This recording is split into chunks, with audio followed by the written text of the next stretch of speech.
like we do it, like we do it. Hi, everybody. Welcome back and happy Thursday. Okay, guys. So we're back to talk about the Real Housewives of Salt Lake City, season 5, episode 2, the recap, but with Ashley from Taste of Reality. Now, I don't know about you guys. I think it's going really well. I was actually the first episode. I even said this on the podcast with Monica. I thought the production value and I thought it was a great start. I really did. I thought it was a great start. And then last night I saw where some people were going on X, formerly known as Twitter, and they felt like the episode was a little all over the place. I have opinions, and I know Ashley does too. So we're going to break into it. But before we do, if you guys haven't already, go ahead, pop off in the live chat. Let us know where you're watching from. Don't forget to smash that like button. If you're not subscribed, get subscribed. And then I just want to give you a friendly reminder that right after this, at 1 p.m. Eastern, we are dropping the video version of episode, I believe it's 8, of the Salty podcast series with Monica Garcia. So let's welcome Ashley. Hello. Hi, how are you doing, Adam?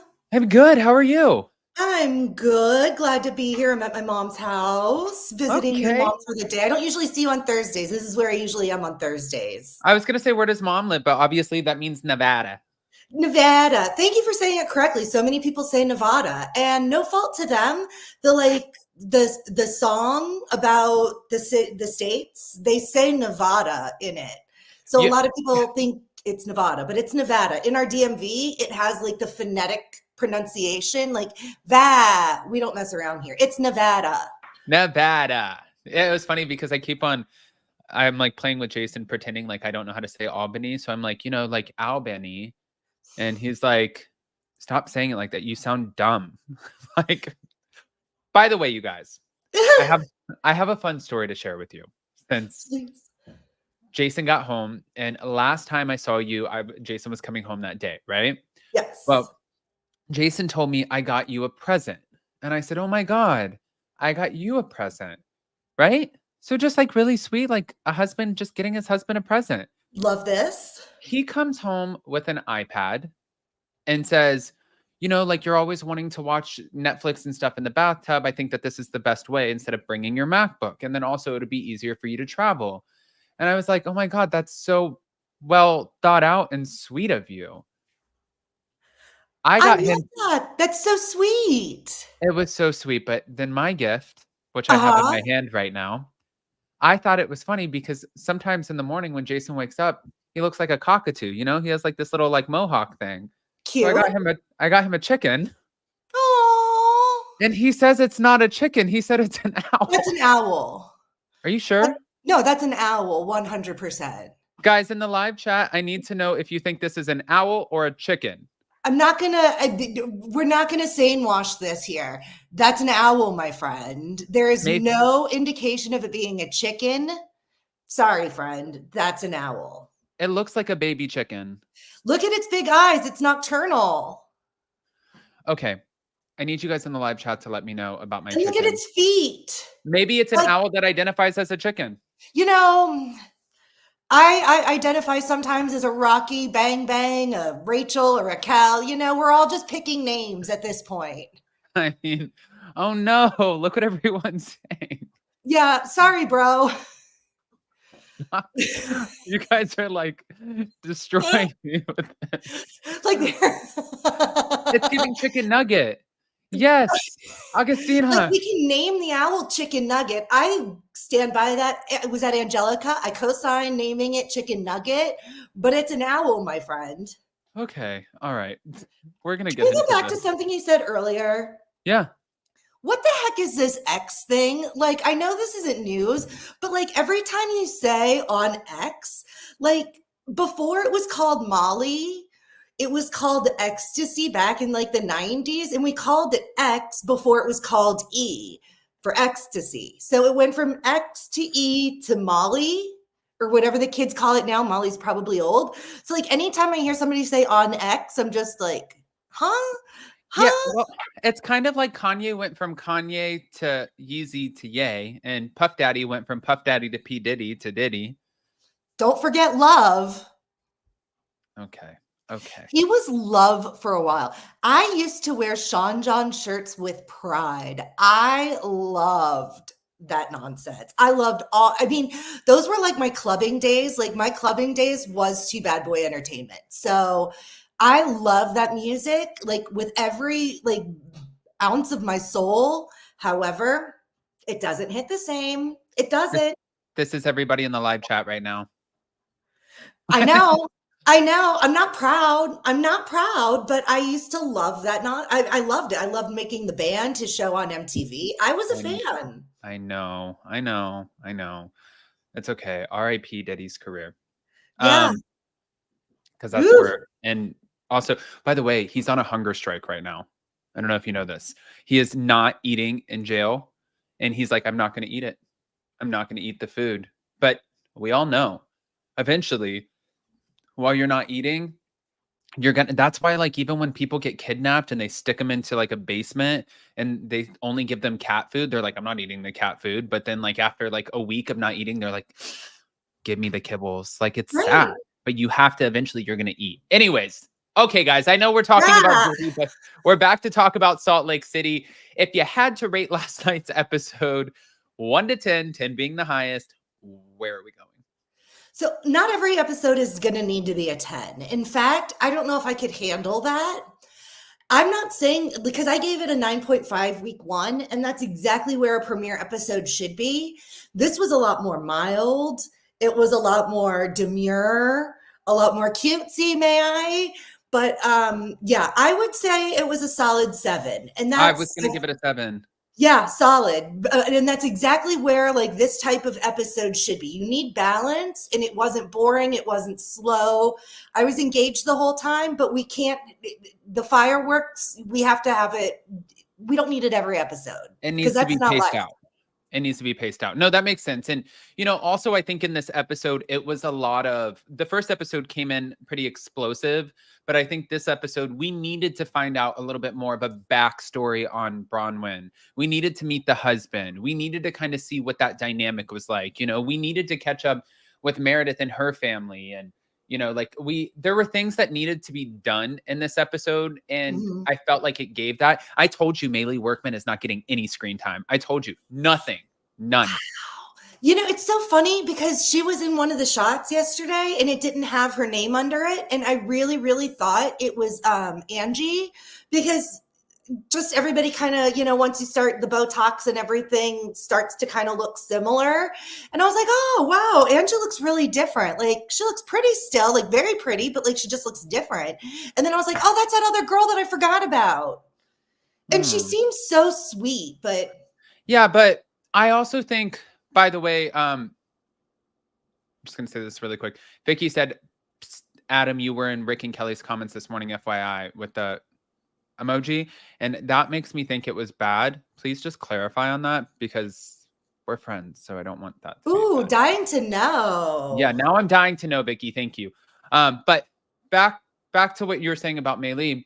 Like it just sometimes I kind of just laugh my ass off when I talk to friends or family and they want to talk to me about Bravo. Even when I go to my breakfast place every morning, because I don't cook. So I go and I pick Jason up breakfast, and there's this woman whose name I will not say because I forgot it. But she always says, "Oh my God, Adam, what's going on? What's the 411? What are all the girls talking about?" And I'm like, "Oh, girl." And she was saying to me, she's like, "But Maylee's so pretty." And I'm like, why does everybody say yes? Two things can be true at the same time. You can be very pretty and not great TV.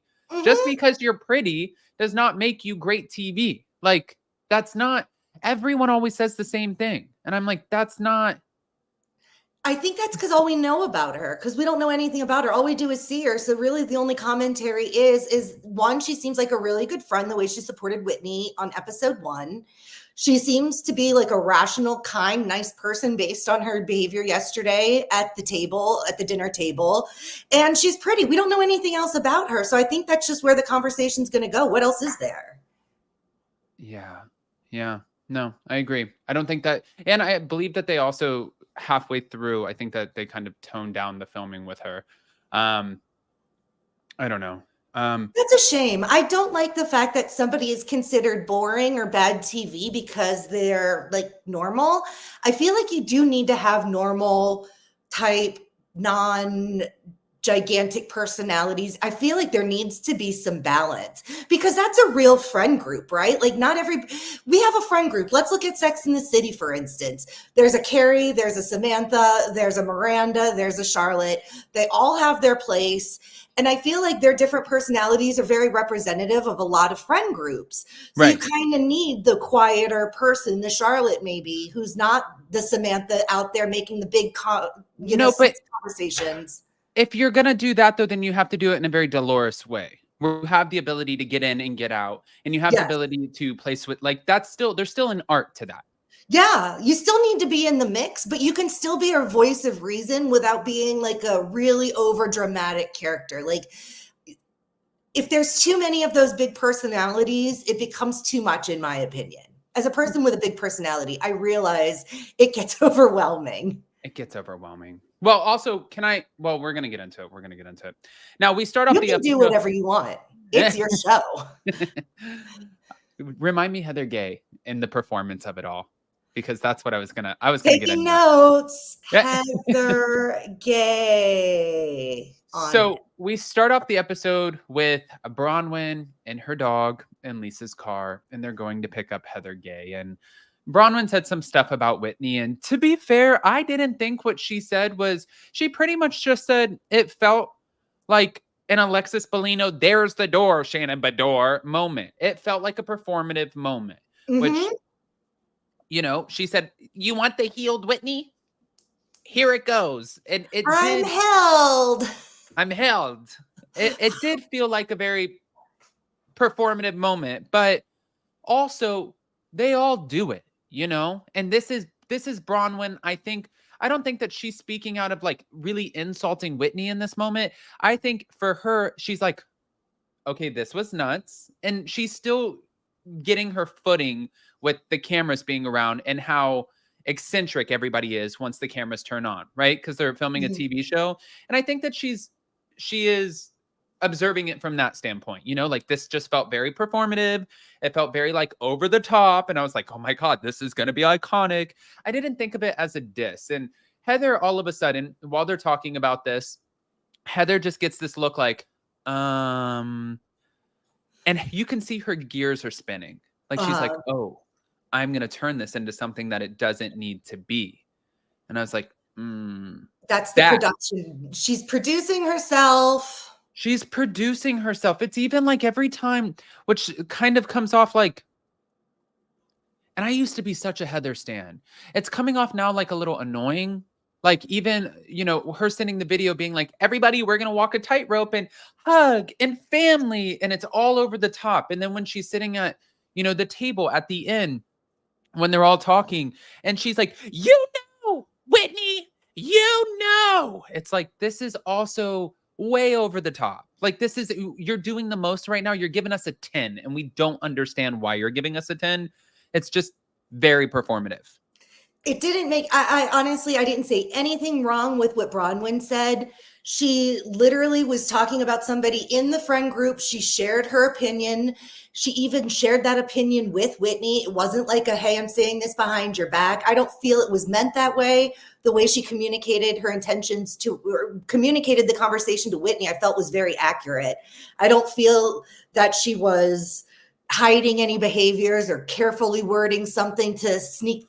I don't think there was anything malicious and untrue about what she said. It felt performative. Well, and not only that, I don't know. Do I have like a ghost in my light today? What is going on with your lighting today? It's just like shining on me in the moment. And it's like every time I start talking, I feel like it's putting a spotlight on me. So I don't know. I mean, I love the view of your gorgeous skin. Starting on Monday, Jason said that I'm not allowed to wear a hat anymore. He's like, we're stepping it back up and you're being lazy and you need to stop wearing a hat. And you also need to like get your shit together and get back on the. And I was like, you know what? Yeah, because if I look better, I feel better. If I feel better, I do better. If I do better, we all do better. Light, People please. think, I feel like Yes, Jason. I live like a 1960s housewife in the sense that like I fully dress every day and I won't wear heels or anything. That's literally batshit crazy, but I'll dress to like clean the house. I know that's wild, but I don't leave the house often and I feel so much better. Plus I work from home. I just feel like a normal, like human person that is part of society. Yeah, like if I'm at home, like the other day, I caught my neighbors because I always, and I'm so guilty of this, like I'll let the dogs out in the after or in the morning outside and let them run in the yard while I go get one of them needs a probiotic. The other one needs pain medication. Then the cats are like, "Meow," like feed me. And I'm like, it's like I'm like getting the house together while trying to keep it quiet because Jason doesn't wake up at the same time I do. He's like, Mm. he's a night chicken. Okay. So with that, I walk out in my underwear in the morning and I caught my neighbor catching me doing it. And I was like, oh no. And sometimes it'll be 3 o'clock in the afternoon and I just walk around the house in my underwear. And Jason's like, can you be a human being? Like, put on some clothes, dress up, shave your face, wash your ass, do something, which he doesn't have to tell me to do that. But you know what I'm saying? Like, it's just like, be a human. Well, never in my life have I had a neighbor that looks like you that goes out like that. Usually it's somebody who's like very unkept, who's very like hairy and sweaty and smells like balls from afar. So therefore, seeing you in your underwear compared to what I'm used to would be a welcome change. Thanks. I appreciate that. I'm sure you at your worst is still better than most. Let's keep it real. I don't know about that, but moving on. Another scene that I was a little shocked by was, and I like to see these different scenes with Mary Cosby. I like the fact that she's letting them film her. I like the fact that she is participating in activities. I like that she is showing up, and I like that she's still giving us kooky. Thank you. Like that she's still giving us kooky, and she's doing all of it, but especially with her son getting in trouble for drugs however many times and like the photos and stuff, I'm surprised. I guess I was thinking like when you're talking about the munchies and stuff, I'm like, isn't he still in trouble? Like, does that, it makes you think when people use the term munchies and you're eating donuts, I'm assuming you're smoking weed. That's number one, what I'm saying. Like, you're not snacking. If you have the munchies, you're not grazing, you're not noshing, they're none of the other adjectives. If you have the munchies, you are playing with Mary Jane. I mean, listen, and I would like, especially in California, I dabbled, right? Like, it's legal. You can do whatever you want. And I can walk to a place in 5 minutes and legally buy. I almost just said a marijuana cigarette. Hi, I'm 80. Yeah. But like, and I also don't like, I get the munchies. So I try to stay away from it. So yes, munchies is what, anyways, at the end of the day, guys, if you don't remember, and I don't want to shed like a negative light on Mary Cosby's son, but Mary Cosby's son got in a lot of trouble. He was posting photos with all of these different substances, and it was various different, it kind of was reminiscent of Lisa Rinna coming out with her pill bag. Like, let's just say that's a good comparison, right? Fair. Totally fair. So I was shocked that was even brought up, but moving on, I do like to see the scenes with Mary, so I'm not going to go in on her because I enjoy them. Now, Lisa Barlow. There's one more thing that you didn't mention about her backstory, and I feel this has been completely overlooked. Her son had his girlfriend living with them for a while, and she was considered a runaway because she was not she was supposed to be, she's underage, and she was not under her parents' care while she was supposed to be. I think it all worked out. But what the point I'm trying to make is that there is a lot on this woman's plate. Like, for her to come back into filming with the lawsuit against the people stealing from her, with that whole situation that I just mentioned, now her son, the fact that people still talk about the fact that her church is culty. People ask me, do you like, when are you and Jason going to have kids? You guys would make such pretty babies. And I'm like, okay, Science is amazing, but we're not there yet. We're not there. Okay. But then also, like, even, and no offense, because my parents listen to this, and like my family listens to this, but I have an aunt and uncle who literally did everything for their kids. They waited. They did it the right way. They made it nice. You know, they waited till they were like much older. They lived their life. And then they were like, we're settled down. We're like, good. We can do this now. We can stay at home. One person can stay at home. We can raise the chitlins. Now they're grown up. And they were so sheltered. They were in every activity that you could do. They were put into everything. They were straight A kids. Now they're grown up and like, God, they're just like really effing up in life because they were so sheltered. And now they're not sheltered.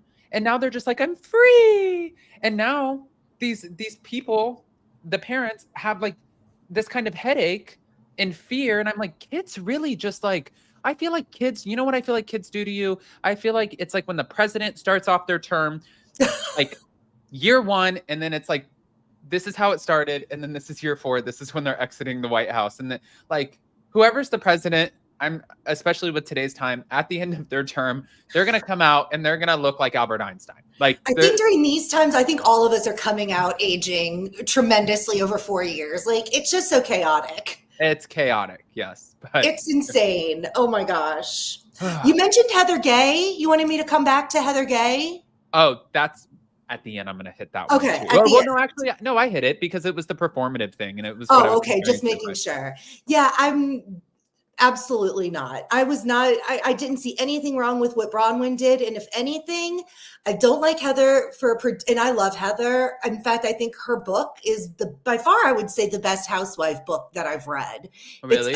It's a very high quality book. She's, I think, very clever. And I'm not one of those people, I look at it like life.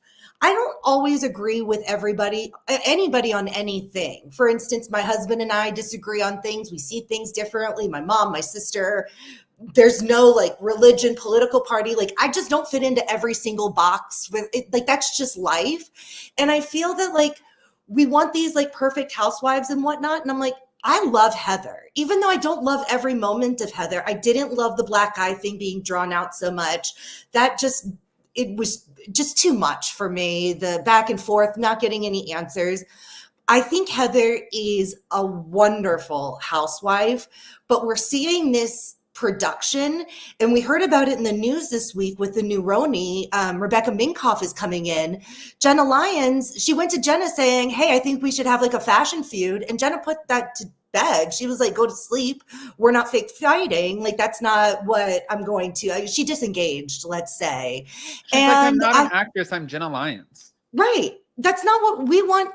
I'd rather see you guys have fun talking about fashion than like play fight talking about fashion. And also, Rebecca, that was a very stupid thing to share. Like, I don't like the word stupid. She should not have shared that. Because now people are going to look at her through the lens. You know what I'm about to say. Go ahead. No, we're on the same page because we are right. We now know about her that she is coming in fake. So she's ruined her time. She's literally already given herself like two strikes. Yeah. One, I mean, unless she hits a home run when she enters the show, she's already like, that was not good. That was not good at all. And I don't like Heather for doing that. Love my Heather, but that was not it. No, and that's sort of what happened with Lisa Rinna too. Lisa Rinna was such a great housewife, right? But then like she got used to that sort of toxic behavior. She got used to giving big performative moments. Mm-hmm. She got used to just it started to feel like, okay, you're pre-producing instead of just existing and organically reacting. And I think that for a lot of the reality talent, especially the ones that stay around for a long time, I think it really is such an art to walk that line and be able to do both, exist and deliver a great show. And that's why not many people are good at it. It is an art, because if you come in too hot and it's like, God, Bronwin, Wyndham, Burke. That was a very performative housewife. And then also Noella Bergner, such a performative housewife. Like it was annoying at that point. So if you come in like that, you just like, I would rather have Maylee Workman and her watching paint dry, having tail on Salt Lake City than that.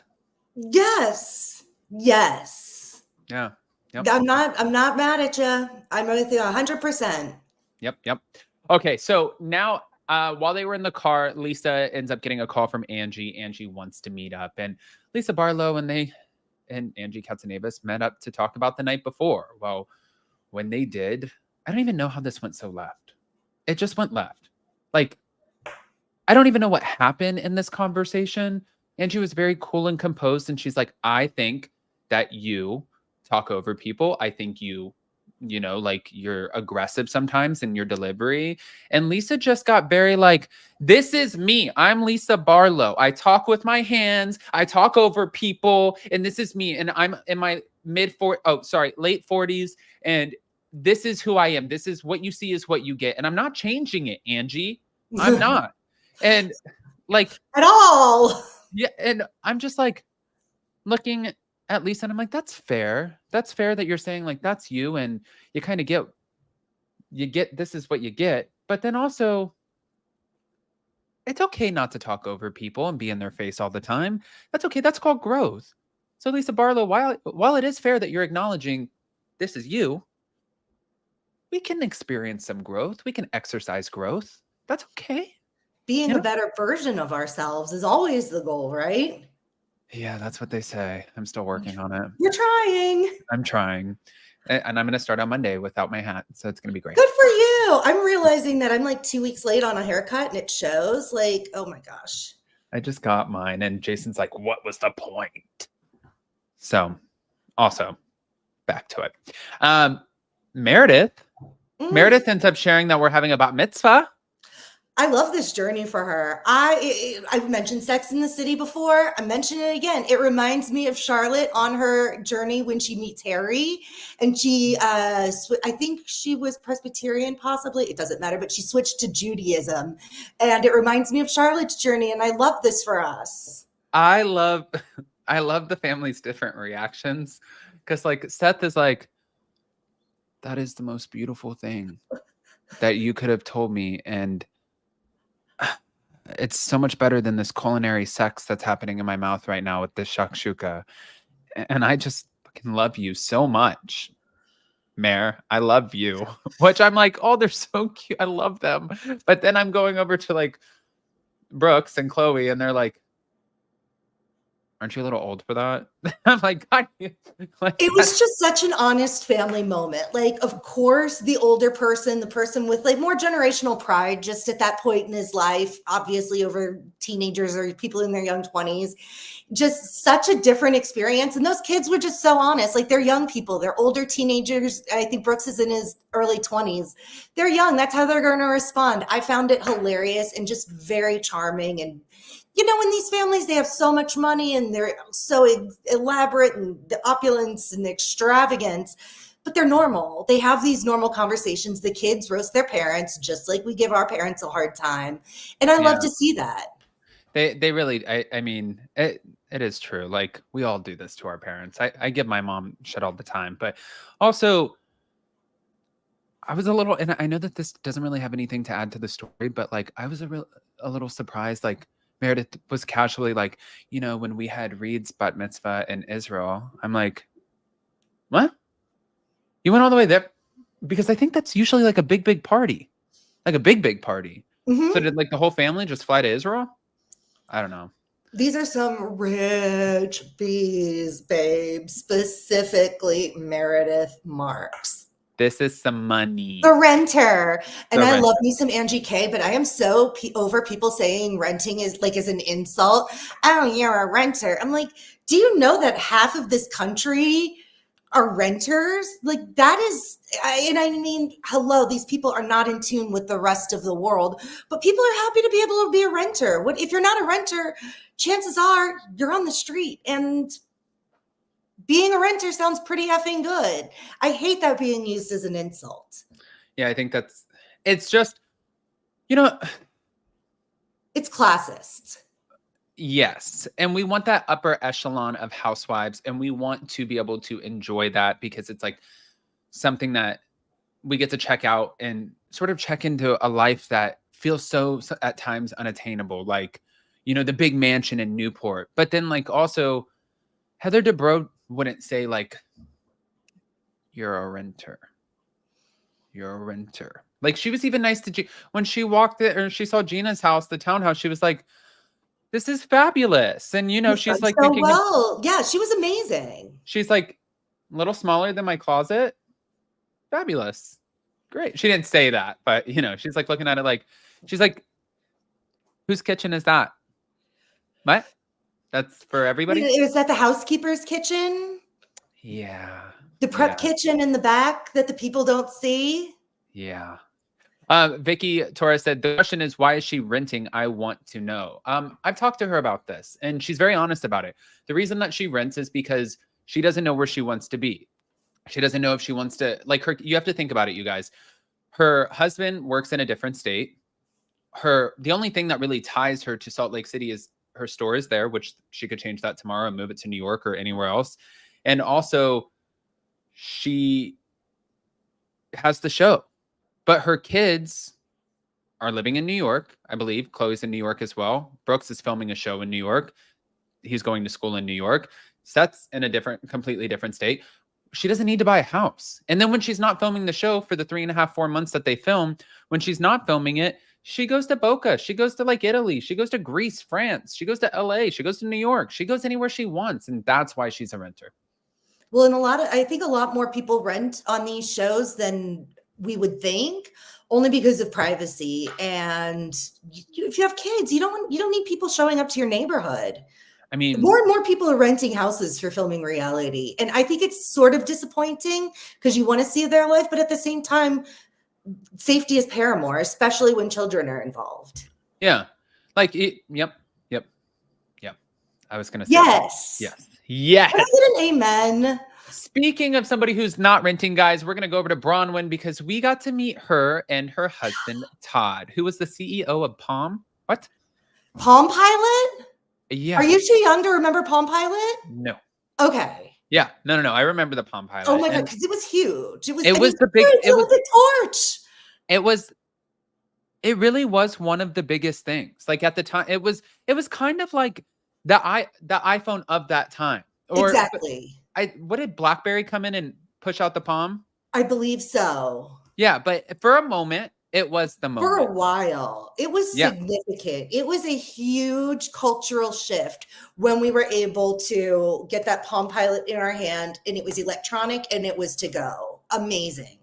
It's just wild. And when she said that, I'm like, what? But I like their relationship. You know, obviously he is older and when people sit there and get into the age stuff, to me, it never affects me. Jason and I have a 10-year age gap. And even if it was 15, 20 years, like I wouldn't be going anywhere. I'd still be in this relationship. So I feel like the age thing doesn't bother me, but you can see, I guess it would be different, not to pick on Mary Cosby, but like when she looks at Robert Cosby, who's much older, she's like, oh God, just get away from me. Like you're, ugh. And then like when you look at Bronwyn looking at Todd, she's just like, I got you something. How are you? Oh, I love you. Oh my God. Like it looks like she loves him, you know? First of all, I love Todd. First of all, I'm obsessed with Bronwyn. The fact that even her last name is Newport and exudes wealth. This woman is everything I look for in a housewife. I love the wacky clothes. If I had money like that, I would be the wackiest woman you ever saw. Like every day I'd have like a wild hat. Like I would be that crazy dress. I would wear the red heart $15,000 fur coat. I would love to be made fun of on the street because I was so effing fashionable and nobody understood it. That's amazing. I'm going to say something that people I might gross you guys out, but I love a really old man. Like, and it's not even about the money. I'm not mad at like an old man. Like I would date as low as like maybe like 25, but I would also date as old as like 65. I don't care. If you're interesting, like, and I find Todd to be very attractive. I thought he was a hot guy. I know he's old enough to be my grandfather, but I don't have an issue. I mean, I don't know. I would go out with grandpa and the grandson and son. Let's just say that. Do you have a big age gap now? No, my husband's, I think, 14 months older than me. Oh, well, you Yeah, missed your I've grandpa dated phase. older. I've never dated younger, but I never dated younger either. I mean, a Not couple once. years, like, I mean, but nothing like significant. People are Adam's face. No, I'm not giving there's no judgment here. And you know what? I'm used to it. I will bang. I'm like, oh my gosh, what's her name on New York City? Sonia? No, the new one. The one who breaks her shoes. Why am I blanking? I love her. The new one. Oh my She god. broke her shoes at BravoCon. Oh, Bryn. Bryn. Oh my God, that was so embarrassing. I'm like, Bryn, I will date your dad, but I'll also date your grandpa, not your grandma, but your grandpa. I will date your grandpa. And depending how old your nephew is, Maybe I'm he's open. there too. I'm open. And I did think it was cool too that Todd ran the Olympic torch. I thought that was cool. And looking at her home when she had the designer come in and he was like, it was funny because he tried to make a joke and he thought it was landing for the cameras. And Jason pointed this out. He was like, what did you buy? Everything in the showroom? And then it didn't land. And then he does it again. He goes, I said, what did you buy? Everything in the showroom? And Jason's laying in bed eating his BLT. And he's like, yeah, it didn't land the first time, fool. So it definitely didn't land the second time. But it is a wonky house, and I like a wonky house. I don't want to live in a wonky house. I love an eccentric person. I Yeah. think eccentric people like that are just, I remember these two women that walked, these older women in the 80s that would walk, they were in their 60s, and we would see them walking together outside of our elementary school window. And they would just, get their steps every day. And these women always had crazy, pink hair, and they would have matching pink sweatsuits. And then they would have blue hair and matching blue sweatsuits. And I just remember thinking, you know what? I want to grow up and be like that and just do what I want when I want, apologize for nothing. And I feel like that's what Bronwyn's doing. Yeah. I love her being herself and everything that comes with that. And Bronwyn's got the money to be able to do it, obviously. So and it works. That crazy confessional dress she had yesterday. She had the checkered one and then the one with the eyelashes on it. It looked very, very Clockwork Orange. It freaked me out. It was the eyes from Clockwork Orange, but it's iconic. I love that we're invested here. I'm obsessed with Bronwyn. I want to go shopping with her. I wouldn't be able to buy anything, but I would love, I think she's amazing. And I can't wait to watch me put my foot in my mouth. We would love to go shopping on your dime, Bronwyn. Yeah, no offense. I think I would be really fun to hang out with. I'll bring some hopefully, pizzazz to the experience, and I can buy coffees. Yeah. But that's it. And hold your bags. Yes, I will hold all the bags. Okay, so now Heather and Whitney ended up meeting up, and Heather took Whitney to go look at some crystals, and this is pretty much something that was set up in order for Whitney to introduce the cast trip, which is going to be coming up, and that's going to be to Milwaukee. I don't know what Trixie has over this franchise, but Trixie is just getting to promote all of the businesses. What is happening? Is this? How is Trixie this happening? Mattel is an icon, as the moment is Drag Race and just drag iconery of the highest. I mean, this performer is an acoustic guitar songwriter. The comedy, she's part of one of my favorite drag comedy teams, Trixie and Katya. Iconic. Who is she in the contract? Is she a producer on the show? How is she the hotel made sense. Going to Palm Springs from Salt Lake City to go stay at a super campy, kitschy hotel made sense. Especially for camera. Right. To go to Milwaukee for one event seems weird. And I love me some Trixie. I can't wait to get more Trixie on my screen, but I don't really understand this. No. And it also seems I hope we get a better cast trip this year. We don't have any convicts that need to stay in the States anymore. That's one way to look You're at it. allowed to travel abroad. Like, Go abroad. Yeah, seriously, go to Europe, go to Rome, like go to Japan. Like, let's start doing some outside of the box cast trips. Like, I'd love to see the Housewives in Japan. Like, imagine Kathy Hilton going around Japan. Yeah. Yeah. Actually, I could imagine that. And I could I feel imagine like her with Japan's one of like her a wonky different little hats. universe. And I just like would love to see them there. Jason lived there for 3 years and he always talks about wanting to, he's like, I just want to take you back to Japan. It's like one of my dream vacations just because it's so out of this world. When we flew to, like, when we moved to Thailand for the couple months, we had to stop in Japan. And I was so sick from the flight because the air was freezing, blowing on me. And it was just like traveling. So I got like really weathered down. And I was sick from the flight, but then also I was starving. And when we got there, we're running around and I finally found a pharmacy and I was looking for the and everything was in Japanese, as it would be. And they had it like, it was like medicine for American dummies because they had emojis under them that was like cough. I was like, oh, okay, that's it. Or like runny nose or sneezing. And so there were like little emoji photos showing you. But then I was like, okay, now I'm hungry. And they had a vending machine. Like, I think it was like a McDonald's vending machine where you could pick your burger. You could say like no cheese, add ketchup, whatever. And then it would be like, and then it would come out in like a to-go bag, your order. So you weren't dealing with people. It was a vending machine. Check it out, you guys. I'm just saying. They're amazing. They're so much more, I feel like, advanced over in Japan than we are here as far as like those little quirky things. I agree. I feel like they're so ahead of us. Yeah. Okay.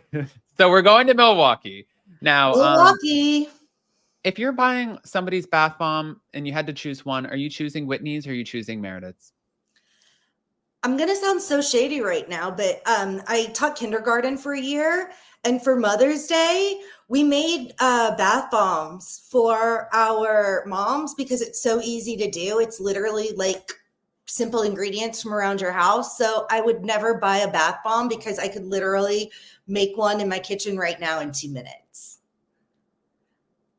It's like Epsom salt and like essential oils and maybe some sugar or something or salt for it. It's nothing. It's nothing. Look at the ingredients of a bath bomb. You even saw it on the table. It's everything. Everybody could probably make a bath bomb right now in their house right now. Yeah. Okay. I wouldn't buy any of them. I think it's a silly product to buy. Well, we'll leave you and your bath bombs alone over there, Meredith. But yeah, Meredith can have baths. I'm not a bath person, Meredith. It's all you. You are so passionate about them. I don't want you to ever feel threatened. What did you think when, so Heather and Brittany went to go play pickleball. And I still, to this day, have never played pickleball, you guys. Never tried it, never played it. I don't know the rules. I'm a tennis girl, though, and it seems easier. I'm about to start playing tennis, like, with one of my neighbors, just because we don't have a tennis court here, you guys, but my neighbor, one of my good friends here, has a tennis court and her kids go play tennis. And she said the other day I was at her house, she's like, would you ever want to just play? And I'm like, I just want to rollerblade. And everyone tells me I'm not allowed to do that. And then I want to play tennis. So I want to rollerblade and I want to play tennis. And that's so why aren't you allowed to rollerblade? One, I'm clumsy. So it's not, I have an electric bike and I have 2 scars on my elbows from my electric bike. See? So I'm not allowed to have anything with an engine or wheels. I probably should not be anywhere near.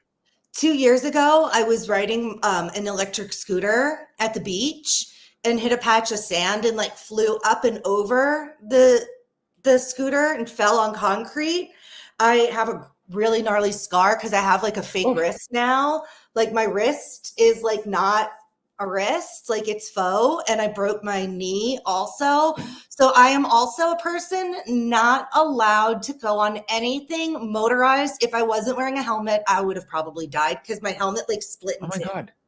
Oh my God. Like my helmet split in half. Okay. All right. That was from an electric scooter. So everybody just wear helmets and be very careful.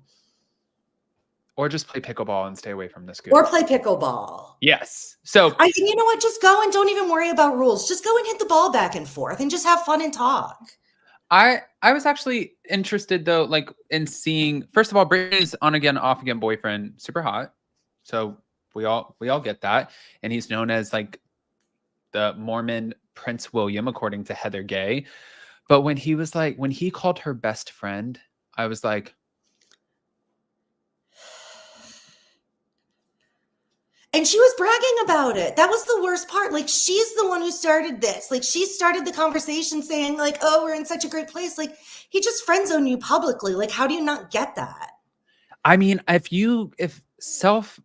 non-self-awareness, no self-awareness, if somebody could just exhibit it and shove it right in my face, it would be that moment. It would just be that moment of like, man, that was terrible. I feel like Heather is a very intelligent woman, and it's shocking to me that she and Brittany are close. I just don't see that Brittany and Heather are necessarily, like, I don't really see them as like peers.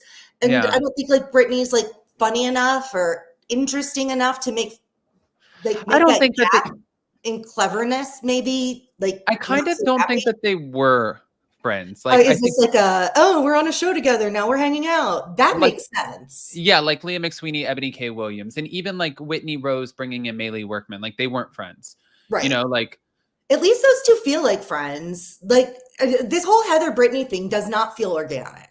well, yeah.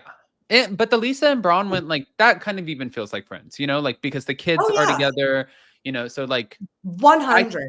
I can even dig that. But all right. I believe that 100%. Which, by the way, Angie really is low key. Okay, so this is the next thing. Angie and her husband we're at their salon, and the fact that they are opening 10, this is their 10th salon. I was like, that's amazing. It looks gorgeous. So you got to give credit where credit is due. Oh, absolutely. And I said in the first episode that I was so annoyed. I'm like, it comes off so thirsty coming in with the scroll. I just thought it was like, I felt like it was like try hard, way too try hard. Mm-hmm. And then watching her in this episode where she does the subtle, she ends up inviting Bronwyn over to the salon to get her hair done or whatever. Maybe it's, I don't know what it was. Scalp massage, just something for filming. And she's like, yeah. So like, went out with Brittany and we went bowling, and she was talking again about your heart-shaped fur. And I was like, Angie, you're messy ass. You are so messy. You just got in trouble with this with Lisa. You literally just left the dinner, the lunch, the whatever it was, the non-existent. You didn't even eat. You got a Diet Coke and a cocktail. You just left this and got in trouble for doing this. And now you're doing it again. But I'm kind of digging it. The thing is, she's gossipy and she's talking behind people's back, but she's not a villain. She's not mean. Her list of grievances were grievances. It wasn't a list of shade. It was things she felt wronged by, and her feelings are valid. So I understand people's criticism of the scroll, saying it was thirsty. Personally, I thought it was hysterical. The production around it, the medieval trumpet sounds, I thought her pulling it out of her Birkin, pulling a crafted out scroll out of a Birkin is exactly what I want to see on my TV. At least that makes one of us. And I've noticed people love the scroll or hate it. There is no in between. But we're talking about it. We're talking about it. And she was, I don't know if you saw the report that she had said she cried when she saw on the opening sequence when she had the center snowflake. Mm-hmm. I thought that was really funny because is that like a thing? Like maybe in the cast picture, but the screenshot is not what's used. It was just kind of a weird thing to me, but she was proud of herself. And I think she's right in this. She said, I'm really glad I got that center spot by not being a bully and not being fake. I don't think she's a bully and I don't think she's fake. And I feel like a lot of other people on reality TV are. So I would prefer somebody like Angie getting that center spot than maybe the Rebecca Minkoffs out there who are self-producing. Okay. That's fair. That's fair. I'll give that. That's my opinion. That's my opinion. All right. So now we end up we ended up hearing from Bronwyn that this is why she has a problem like making female friends, and she doesn't really trust women. She went to BYU. She was 19. She was pregnant. Everybody was judging her. And now she knows Brittany, who apparently can't spell YSL, is talking shit about her. So now we get that little bit of a backstory, which is good, that we're telling the story, and that's what you need to do in the episodes. But now we get to the Tightrope event. Have you ever done anything like that? No. I did. I actually went to the course that they filmed for the Real Housewives of Orange County. Like way before I was ever in this space, I used to listen. Well, his podcast is still out there. Do you know who Danny Pellegrino is? Yeah. So I won a contest through his podcast probably 5 years ago. And it was to go with him and actually the owners of Taste of Reality back at that time before Imani and I took over. And we went on the Orange County ropes course, did the whole like climbing and oh my God, I'm going to die. So much fun. I would probably do it again only because I think you should do things like that. And it's safe. Like you're going to be okay because they can't afford to get sued. So you're like so tied up. If something happens, there's like plans in place. I would do it again, but it was very stressful and very high up. Yeah, no, I don't want to have a heart attack. There used to be these like rock walls that were in the mall. And if you can make it to the top of the rock wall, you got a photo taken of you and they would give you your money back for the rock wall, like what you paid to climb it. And they would also give you $100. Cool. And I would always get halfway up and my leg would go like this. And I would sit there and I'd be shaking and I'm like, I can't do it. I can't do it. And Jason was asking me earlier, he's like, I'm really good at rappelling and doing all of these things. I'm like, you were in Cirque du Soleil. You are a trampolinist. You like to do high jumps. You like to flip. I'm not shocked by that. I am not graceful. I don't like being up in the air. I like having my feet on the ground. And I don't like wheels. We're different. And that's okay. Yeah, I feel like maybe you and me doing a ropes course together, like if we each had an assistant, maybe, like if we were like tandem on somebody's back, perhaps. But I don't think that you and I should be trusted to our own devices. No, I agree with that. No. I definitely agree. Yeah. All right. So now after the ladies did the climbing event, I did agree with, I think it was Whitney who said, Mary is on one today. Like she was funny. She was making sometimes like little gross jokes about like eating and stuff and her quesadilla that she was talking about and all of the things and being gassy and whatnot. But it looked like she was having a good time. And I think shit just went awry when we grabbed the bottles of wine and our quesadillas and our churros and we decided to sit down. And this is where we got the toast. This is where we got the toast. And in the toast, it was like, hear he. I want to make an announcement, guys. Excuse me. Ding, ding, ding, ding, ding. I want to make an announcement. So I forgot what his name is. What, Jerry or something? What was his name? I don't remember. Gary. I don't know. We're going to call him Gary. Gary. But she's like, Gary and I are back together and we made it official. And everybody's like, oh my God, that's so sweet. And then I forgot who it was in the scene, but somebody looks and says, shit, because Brittany was like, even on Instagram, we made it Instagram official, guys. And they're like, wait, is that the post from yesterday? The Costco post? And she's like, mm-hmm. So then, of course, all of them, they're so, they get right into it. And they're like, what? Let me see the post. And Lisa goes, no, Brittany, I think you're wrong. I don't think that's what that means. And she's like, why can't you be happy for me? It's like, no, nobody's not happy for you. We're just telling you that's not what that means. You're living in a fantasy world and we would love to be happy for you in reality. But like, I feel it's a cruelty to Brittany for them to like pretend that that's normal. Like that's doing her dirty. Them calling her out saying, girl, no, that was honestly the kindest thing they could have done. Yeah, well, because she looks stupid. It looks stupid. And Mary does not have time for her at all. Mary, just like at this point, Mary has just clocked her at, I don't like you. I'm not going to like you. In Mary's mind, she heard, I think you're poor. And Mary's obviously not poor. And then the bread thing, it was too much. And then the fashion costume situation. So you attack something that means everything to Mary Cosby, which is fashion. You also attack something that a lot of people give her shit for, which is her inheritance and how she grew up. And then you talked about something that was actually, to be fair, like, I feel like I can relate to putting bread rolls in my purse, but I'm not Mary. So back to it. I hate wasting food. I will take food home in my purse like Sophia Petrillo did on Golden Girls. I think that too, though. Like, it is, Brittany's like, I just wanted to tell you guys. And Mary looks and she's like, why do we care? We don't care. And Brittany's like, oh my God, Mary, that is so rude. She's like, it's not rude. Nobody cares about your relationship. Like, go fix your relationship with your kids. What's going on? Like, what about that? She's like, I'm a good person. I'm a good person. She's like, you're obviously not that good because your kids don't like your ass. I'm like, Mary, this is why we needed you back. I don't think Mary, I mean, I've seen the online chatter and people are saying she's going too hard on her, which I think is a very, very fair assumption. If that's your opinion, I totally understand.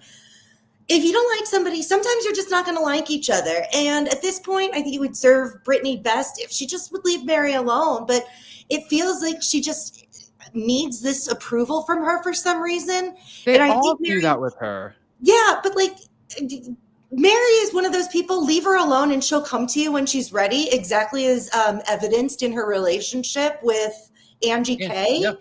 She's trying to force something and she's just going to make it worse for herself. And she's, I think, going to make people dislike her in the process because it's too much. Also, Mary kind of strikes me as the kind of person that she's not in the mood to put up with anybody's bullshit but her own. Like, right. Mary will sit there and be like, why are you eating that? You're going to be fat and your liver's going to fall out of your ass and you're going to die. Like, why are you gross? Like, I would never eat a crepe or something like that. And then she's in the Sprinter van eating McDonald's. Mary's also like the same person who's like, don't judge me. And then she's like, you look inbred. And it's like, wait, she's such a contradiction, but that is just Mary. Mm-hmm. And I agree with you. I think Brittany is she is seeking some sort of approval. I don't know what it is. I think that she's one of those things. Like, Mary is like, when you have, I guess the equivalent, and I don't want to compare, like, you know how like you have like a sweet little soft like animal that loves you, and it's just like, my God, I love you. Or you have like one of those like if I were a dog, I would be like a golden retriever, I think. And like Mary would be like a chihuahua that's like, oh, hi, and it's like, oh, yeah, and it's like, you're like, exactly, what the just happened? Mm-hmm. Like, that's golden retriever, chihuahua, I think. And I'm saying if all of us were dogs, I'm not just comparing Mary to a dog. So guys, do not flip out over this. But I also think if you give her the ammunition, she's gonna use it. And Brittany does say a lot of dumb shit. She really does. And she's making everything that comes out. She has yet to impress me in her time on screen. I don't think she's brought anything except for dopiness. And I don't like knocking a person's intelligence, but she just can't seem to say something that makes me feel like she's working with a full 52 deck of cards. Okay. Sorry. I mean, hold on. Maybe I'm being a little hard on her and maybe it's not a lack of intelligence as much as it is a lack of social well-being and like how to behave in public. What's right to say, what you say in your head, but doesn't come out of your mouth. It's kind of like when somebody has like a nervous laugh, it's like, why are you doing that? Like, why are you just be? But it's like, it's some sort of like social anxiety, like you're saying, like maybe it's like I'm uncomfortable and I'm trying here. And, like I know I need to try. And like, if I want to fit into this group, if I want to stay in the group, nobody wrote the book on how to last in the Housewives world. So I think this is me being vulnerable, but I'm being cute about my boyfriend. I'm trying to have a girl's moment. And they're like, no, girl, this is stupid as hell. Like this didn't even the Costco. No. And I agree with Heather. I feel like Costco. Well, that, yes. And I do feel like Heather led a baby deer into a pack of wolves. Like, it's not... Brittany won't be back, in my opinion, definitely Maylee Workman will not be back. But I'd rather see Maylee back than Brittany at this point. yeah, well, I don't know if you're getting, yeah, I mean, you know, going back to Bronwyn, you know, in her confessionals, she reminded me of just an older version of Paige DeSorbo. She's very pretty. Like, she is so pretty. She's very, very pretty. And I think it's so funny because on her first episode, she's like, well, I'm not sexy. I'm not all this stuff. And I just think she's absolutely beautiful. I totally didn't even realize this, you guys, too, which, by the way, that was the end of the episode. Oh. I didn't realize that. I know we've been on for an hour. I didn't realize that the premiere for the other video that we have today for the Salty podcast is actually on right now up in Adam channel 2. Thanks, Jason, for reminding me. He was just like, you're playing 2 videos on 2 channels at the same time. Whee! That's called multitasking, guys. Yes, he's that good. We are, we're multitaskers, but so if you guys don't know, that way you can head over and check out the Salty podcast episode. If you don't know, well, Ashley's going to let you know where you can find her. We are going to tell you. This is where you can, every single time, I'm going to point to the wrong place every single time. This is where you can find me, tasteofreality.com. This is our Instagram page at tasteof_reality. It is Bravo centered with splashes of Dancing with the Stars, splashes of Bachelor Nation. We've got things from the pop culture world. I don't know if you guys have been following the Hayden Penny. Is it Panettiere? I just know her as the cheerleader from Heroes, but I don't know if you've been following her story. We've been covering it all. We've been talking about Diddy because, well, who's not talking about Diddy these days? I am usually behind the scenes at the website when I'm not here chatting with Adam and the Addams family. I do a lot of the writing on Taste of Reality. My business partner, Imani, also does writing. She is the spearhead of social media. Younger people are just different. Like, it's amazing that I can work a website. Like, the fact that I run a website with my level of technology is insane. If I was responsible for social media, like, I'd be like carving in stones. It would never happen. So exactly. Oh, Chicken Nugget. I'm so glad Chicken Nugget made it out for another quick cameo on this show. Of course. Of course. Of course. No, guys, make sure you go follow Ashley. Again, anywhere you are on social media, Taste of Reality and tasteofreality.com. And then I pinned the link in the top of this video where you can go over to Up and Adam channel 2, catch the Salty podcast. It's going to be, I think it's like an hour plus a video podcast. It was such a great one. So go check it out, smash the like button, show some love, and we'll see you over there in the live chat. Love you guys. Bye. Bye.